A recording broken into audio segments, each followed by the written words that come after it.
دفعہ کا ذکر ہے کہ ایک کوا ایک بڑے درخت پر رہتا تھا۔ اسے اپنے کالے پنکھوں اور اپنی بلند آواز پر بہت فخر تھا۔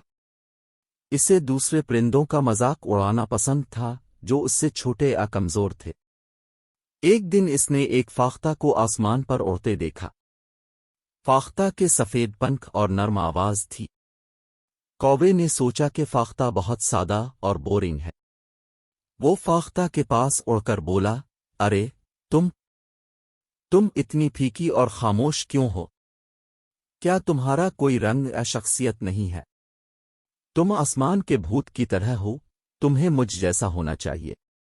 میرے پاس چمکدار سیاہ پنکھ اور طاقتور آواز ہے۔ میں پرندوں کا بادشاہ ہوں۔ فاختہ کوے سے نہیں ڈرتی تھی۔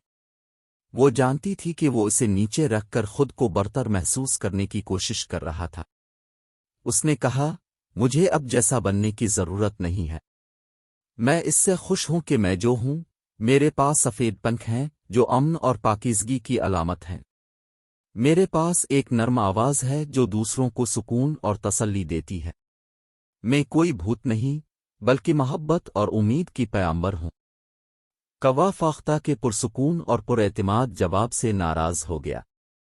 اس نے کہا، تم صرف ایک بزدل ہو جو اپنے لیے کھڑی نہیں ہو سکتی۔ تم زندگی کے چیلنجوں کا مقابلہ کرنے کے لیے بہت کمزور اور ڈرپوک ہو۔ تم صرف اپنی جھوٹی خوبیوں کے پیچھے چھپنا جانتی ہو۔ فاختہ نے کہا، میرے دوست، تم غلط ہو۔ میں ایک بزدل نہیں ہوں لیکن ایک عقلمند پرندہ ہوں جو غیر ضروری تنازعات سے بچنا جانتی ہے۔ میں کمزور نہیں ہوں لیکن اتنی مضبوط ہوں کہ معاف کر دوں اور بھول جاؤں۔ میں ڈرپوک نہیں ہوں لیکن اپنی غلطیوں کو تسلیم کرنے اور ان سے سیکھنے کے لیے اتنی شائستہ ہوں۔ میں کسی چیز کے پیچھے نہیں چھپتی بلکہ اپنی سچی فطرت کے مطابق رہتی ہوں۔ کوا بے آواز تھا۔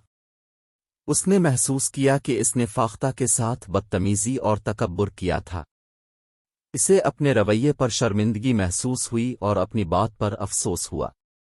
اس نے کہا، میں معافی چاہتا ہوں فاختہ، میں آپ کے بارے میں غلط تھا۔ تم ایک خوبصورت اور عظیم پرندہ ہو۔ تم نے آج مجھے ایک قیمتی سبق سکھایا ہے۔ کیا تم مجھے معاف کر سکتی ہو؟ فاختہ نے مسکرا کر کہا، یقیناً، میں تمہیں معاف کرتی ہوں۔ تم بھی اپنے طریقے سے ایک خوبصورت اور عمدہ پرندہ ہو۔ تم نے آج مجھے بھی کچھ سکھایا ہے۔ تم نے مجھے دکھایا کہ سب سے زیادہ مغرور اور سخت پرندے بھی بہتر بدل سکتے ہیں۔ کیا ہم دوست بن سکتے ہیں؟ کوے نے سر ہلایا اور کہا، ہاں فاختہ، ہم دوست ہو سکتے ہیں۔ اور یوں کوا اور فاختہ دوست بن گئے۔ کہانی کا اخلاق یہ ہے کہ ہمیں دوسروں کو ان کی شکل آواز سے نہیں بلکہ ان کے کردار اور عمل سے پرکھنا چاہیے۔